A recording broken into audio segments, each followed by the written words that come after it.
अब हम जो पढ़ने जा रहे हैं वो भी टॉपिक बिल्कुल रिलेटेड है। किससे रिलेटेड है? पीएन जंक्शन डायोड से ही रिलेटेड है और फॉरवर्ड बायस और रिवर्स बायस से जुड़ा हुआ टॉपिक है। आपको एक ग्राफ बनाना है वोल्टेज और करंट के बीच में और शो करना है कि वोल्टेज जैसे जैसे हम बढ़ाते हैं वैसे वैसे करंट पे क्या असर पड़ता है। तो इसे हम कहेंगे VI characteristic of a PN junction diode. और जब फॉरवर्ड बायस की बात हम करेंगे तो क्या होगा, हम देखिए इस ग्राफ के थ्रू हम दिखाते हैं। एक तो आप जान रहे हैं ये एक्स एक्सिस हो गई, ये वाई एक्सिस हो गई। एक्स एक्सिस पे हमने लिया कि वोल्टेज जो हमने अप्लाई किया हुआ है वो धीरे धीरे बढ़ रहा है। कैसे बढ़ रहा है उसको आप देखिए, 0.2, 0.4, 0.6, 0. मतलब बहुत ही ग्रेजुअली धीरे धीरे बढ़ रहा है। वहीं पे एक जब 0.2 होता है तो देखिए करंट धीरे धीरे बढ़ रही है, धीरे धीरे बढ़ रही है, धीरे धीरे बढ़ रही है। और क्या होता है कि ये एक थ्रेशोल्ड पॉइंट है जहां पे ये डॉट बना हुआ है। हम ये बना रहे हैं सिलिकॉन के लिए। किसके लिए? सिलिकॉन के लिए। और सिलिकॉन के लिए आप जानते हैं जब आप एनर्जी बैंड पढ़ रहे थे तो हमने आपको बताया था कि सिलिकॉन का जो एनर्जी गैप जो होता है वो 0.7 इलेक्ट्रॉन वोल्ट होता है। एनर्जी बैंड में जो एनर्जी गैप होता है 0.7 इलेक्ट्रॉन वोल्ट होता है। तो 0.7 इलेक्ट्रॉन वोल्ट तक ये करंट धीरे धीरे फ्लो होगी, बढ़ेगी।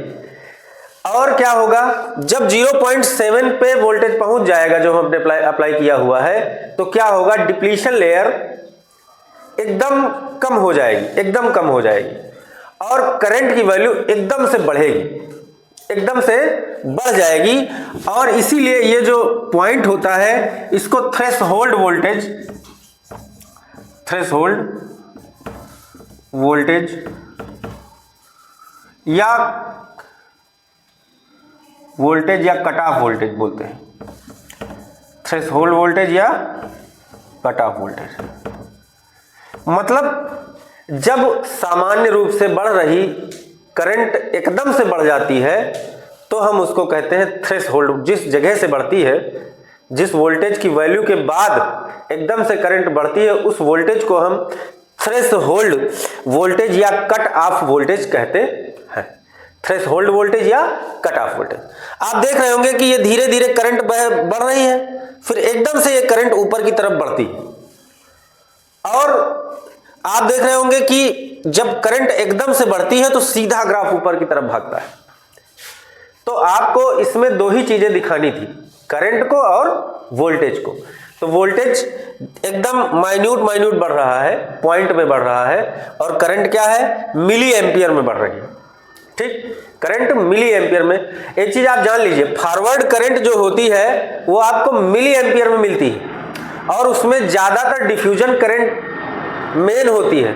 लेकिन जब रिवर्स करंट की हम बात करते हैं तो वो हमको सिलिकॉन के लिए माइक्रो एम्पियर में मिलती है। लेकिन वहीं पे अगर बात किया जाए जर्मेनियम की तो वो जा करके हमको नैनो एम्पियर में मिलती है। VI characteristic of PN junction diode, जिसमें कि इधर हमने बनाया है फॉरवर्ड बायस के लिए और इधर हमने बनाया है रिवर्स बायस के लिए। फॉरवर्ड बायस में हमने आपको जो है इस ग्राफ के माध्यम से दिखाया है कि यहाँ पे वोल्टेज को धीरे धीरे बढ़ाने पर भी अभी इसमें देखिए करंट धीरे धीरे बढ़ रही है, लेकिन एक निश्चित वोल्टेज के बाद करंट एकदम तेजी से बढ़ती है। और जिस वोल्टेज के बाद करंट एकदम से बढ़ती है उस वोल्टेज को हम थ्रेशोल्ड वोल्टेज या कट ऑफ वोल्टेज कहते हैं। वैसे तो आपको पता है कि फॉरवर्ड बायस में डिफ्यूजन के थ्रू करंट की जो है वो मेन होती है, इसलिए यहाँ पे मेनली जो फॉरवर्ड बायस में बहती है डिफ्यूजन करंट होती है। दूसरी चीज, डिफ्यूजन करंट की जो वैल्यू होती है मिली एम्पियर में होती है। ये ग्राफ मैंने सिलिकॉन के लिए बनाया है, सिलिकॉन सेमीकंडक्टर के लिए। सिलिकॉन सेमीकंडक्टर में जो एनर्जी बैंड, जो एनर्जी गैप होता है, आपको पता है कि 0.7 इलेक्ट्रॉन वोल्ट होता है। तो यहाँ पे 0.7 इलेक्ट्रॉन वोल्ट के बाद क्या होगा, एकदम से करंट बढ़ेगी।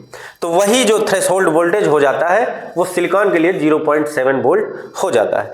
जहां तक बात किया जाए रिप्रेजेंटेशन की पीएन जंक्शन डायोड को कैसे रिप्रेजेंट करते हैं, तो आप ये सिंबल देख रहे होंगे।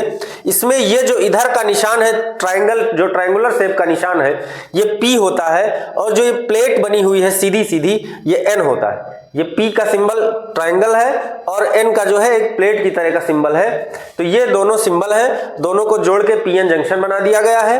और आप देख रहे होंगे P को जब पॉजिटिव से जोड़ा गया है और N को निगेटिव से जोड़ा गया है, तो आप जानते हैं कि फॉरवर्ड बायस होता है। पॉजिटिव को पॉजिटिव से, निगेटिव को निगेटिव से जब जोड़ते हैं तो फॉरवर्ड बायस होता है। तो ये फॉरवर्ड बायस है। और आप जानते हैं कि फॉरवर्ड बायस में जो करंट की डायरेक्शन होती है वो P से N की तरफ होती है। तो ये आपका हो गया PN junction diode in forward direction, ठीक। और ये थ्रेशोल्ड वोल्टेज हो गया, ये पूरा रिप्रेजेंटेशन हो गया, VI कैरेक्टरिस्टिक हो गया, जहां की वोल्टेज स्लोली बढ़ रहा है और करंट जो है मिली एम्पियर में बढ़ रही है। लेकिन जब बात करते हैं रिवर्स बायस की, तो आप देखेंगे कि जो वोल्टेज है वो लगभग बढ़ाते हैं हम तेजी से, क्योंकि यहां पॉइंट में बढ़ा रहे हैं। यहां हम सीधे 10 से 20, 20 से 30, 30 से 40, 40 से 50 ऐसे बढ़ा रहे हैं। और जब बढ़ाते चले जाते हैं तो हम देखते हैं कि कोई बहुत ज्यादा फर्क नहीं पड़ रहा है। ये जो लाइन है एकदम फ्लैट जा रही थी। लेकिन क्या होता है, एक पॉइंट ऐसा आता है वोल्टेज का बढ़ाते रहने पर कि जहां पे एकदम से करंट बढ़ती है। जब एकदम से करंट बढ़ती है तो उस, जो हमने कल इस चीज को डिस्क्राइब किया था कि उस घटना को हम एवलांच ब्रेकडाउन कहते हैं, एवलांच भंजन कहते हैं। तो एवलांच भंजन की प्रक्रिया 50 वोल्ट पर होती है सिलिकॉन में, और उसी 50 वोल्ट के बाद आप देख रहे हैं तेजी से करंट बढ़ रही है। हाँ, जहां तक बात की जाए रिवर्स करंट की, तो वो बढ़ती है माइक्रो एम्पियर्स में, और माइक्रो एम्पियर्स आप जानते हैं मिली एम्पियर से कम होता है। वहीं पे अगर बात किया जाए किसकी, जर्मेनियम की, तो वहां पे यही जो रिवर्स करंट है वो नैनो एम्पियर में बहती है। इसका मतलब है कि रिवर्स करंट की वैल्यू फॉरवर्ड करंट से हमेशा कम होती है। और रिवर्स करंट में मेन कौन सी करंट है, ड्रिफ्ट करंट होती है ना, ड्रिफ्ट करंट। और उसके बारे में मैंने आपको बता ही दिया था, डिफ्यूजन करंट जो कि मेजॉरिटी चार्ज कैरियर्स के थ्रू बहती है वो डिफ्यूजन करंट होती है, और ड्रिफ्ट करंट जो होती है वो माइनॉरिटी चार्ज कैरियर, अल्पसंख्यक वाहक और बहुसंख्यक वाहक दोनों की वजह से डिफ्यूजन करंट और ड्रिफ्ट करंट बहती है, ठीक। तो ड्रिफ्ट करंट जो है माइनॉरिटी चार्ज कैरियर्स।